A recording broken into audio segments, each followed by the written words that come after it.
Naman po, ako ay Bisaya, may part Chinese. Kaya Tagalog ko, Bisayang Inchik. Talagang minuso eh. Ito yung daliri, ginanon eh. Parang kulang na lang. Lahat pati pa minuso? Minuso? Yan siya.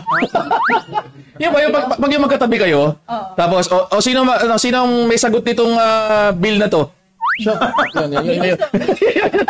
Ganon, yun ang uso. Demonstrate na naman yung stellar abilities niya in Filipino. Nagkaroon ng, yung sinabi, naglagan, nag-aregluhan. Uy, iba yung laglagan sa aregluhan. Tingnan mo yung Tagalog niya. Ang aregluhan doon, yung, di ba? 8 minutes na. Hindi siya nagpasaring. Hindi. 28 minutes na yun ang pinag-usapan lang niya.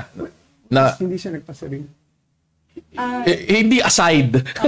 Hindi afterthought. Hindi sa blind item.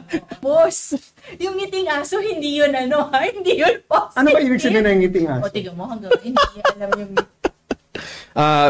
Mag-comment na lang po kayo kung anong paka-explain. Okay.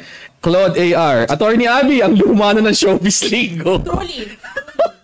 Anong, I did not want to go back to eye to eye, but very showbiz lingo talaga. Anong ginamit niya? Showbiz lingo. What showbiz lingo? No, showbiz lingo is a show. Showbiz linggo? Oh, No. hindi. Si Butch Francisco, that one? Yes. Okay. Okay. Okay. Si Clis. Hindi pa lang niya na-gets pero tumawa siya nung una. Ito